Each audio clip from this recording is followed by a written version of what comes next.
Assalamualaikum warahmatullahi wabarakatuh. Eh, Nama saya Abdul Kais.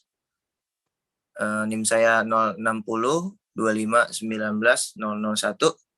Saya akan mempresentasikan UAS ilmu dakwah yang menjelaskan garis besar materi pertemuan 9 sampai 15.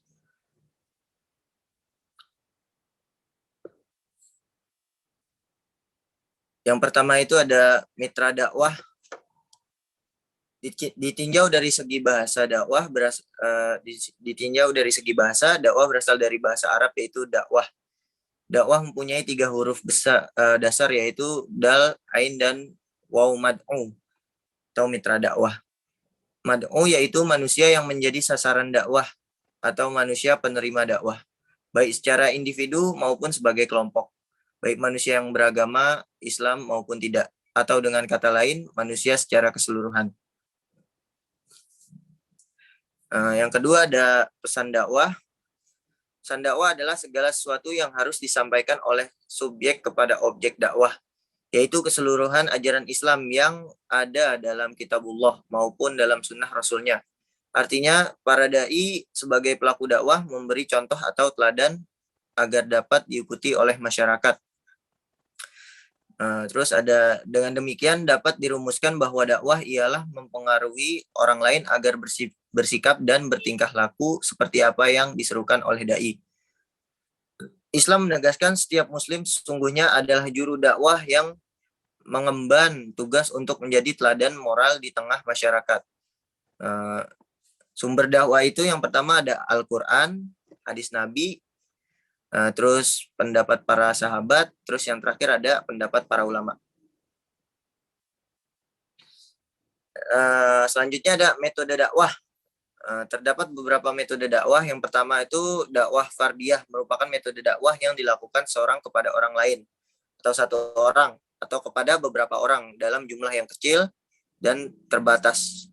Terus yang kedua ada dakwah ammah, yang dilakukan oleh seseorang dengan media lisan yang ditunjukkan kepada orang banyak dengan maksud menanamkan pengaruh kepada mereka. Mereka biasanya menyampaikan khutbah atau pidato. Yang ketiga ada dakwah bil lisan, yakni menyampaikan informasi atau pesan dakwah melalui lisan atau ceramah, komunikasi langsung antara subjek dan objek dakwah.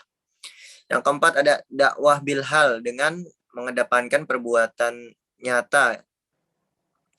Yang kelima atau yang terakhir ada dakwah bil tadwin, atau pada dakwah melalui tulisan, baik dengan menerbitkan kitab-kitab, buku, majalah, internet, koran, dan tulisan-tulisan yang mengandung pesan dakwah.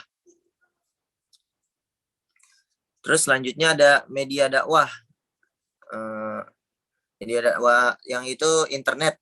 Teknologi internet merupakan salah satu terobosan peradaban yang menghadirkan media baru dalam penyebaran informasi dan pengetahuan. Terdapat melalui internet juga, berdakwah melalui internet juga memiliki kekurangan, yaitu seperti masuknya berbagai situs-situs yang dinilai sesat yang mengatasnamakan agama. Hal ini pastinya menimbulkan suatu kebingungan bagi masyarakat awam yang membuka situs tersebut. Memang perlu ada pembatasan link-link yang mengatasnamakan lembaga atau institusi dakwah agar dakwah lewat internet dapat berjalan dengan baik.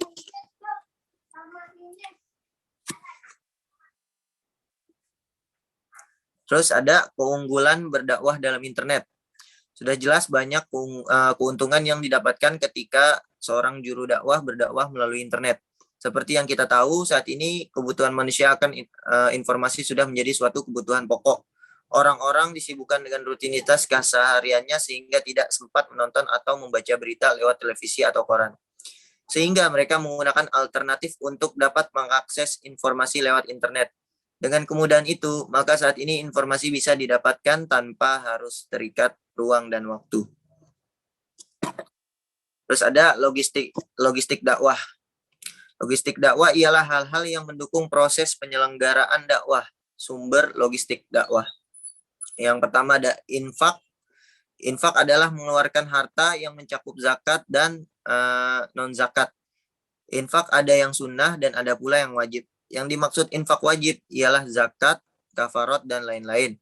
Sedangkan infak sunnah seperti menginfakkan hartanya kepada fakir miskin, terus infak bencana alam, dan lain-lain. Yang kedua ada sodakoh. Sodakoh adalah memberikan sebagian harta yang dimiliki kepada orang lain secara sukarela dan ikhlas semata-mata mengharapkan pahala dari Allah Subhanahu wa taala. Yang ketiga ada hadiah. Hadiah adalah memberikan sesuatu tanpa ada imbalannya dan dibawa ke tempat orang yang akan diberi karena hendak memuliakannya. Yang keempat ada hibah. Hibah adalah memberikan harta kepada orang lain tanpa mengharapkan balasan apa-apa. Sama halnya di dalam logistik dakwah, seorang memberikan sebagian hartanya untuk keperluan berdakwah. Yang terakhir ada bantuan. Bantuan atau kerjasama adalah sumber logistik dakwah yang besar dalam bentuk uang ataupun barang. Seperti pengurus sebuah majelis merekrut beberapa perusahaan untuk menjadi donatur tetap. Terus yang terakhir ada implementasi dakwah. Implementasi adalah pelaksanaan, penerapan, pertemuan. Kedua ini bermaksud mencari bentuk tentang yang disepakati. Dakwah merupakan mengajak, menyeru, memanggil, seruan, permohonan, dan permintaan. Tujuan implementasi dakwah dalam menanamkan nilai-nilai pendidikan Islam ini terkandung dalam perilaku dosen praktik ibadah ketika mengajak atau menganjurkan mahasiswa untuk melaksanakan sholat berjamaah tepat waktu.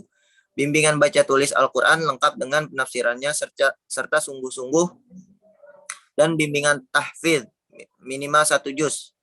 Makna yang terkandung dari aktivitas atau kegiatan dosen dan mahasiswa tersebut adalah makna nilai ketaatan, nilai kesungguhan, dan nilai kejujuran. Mungkin segitu aja yang bisa saya sampaikan. Kurang lebihnya mohon maaf. Terima kasih. Wassalamualaikum warahmatullahi wabarakatuh.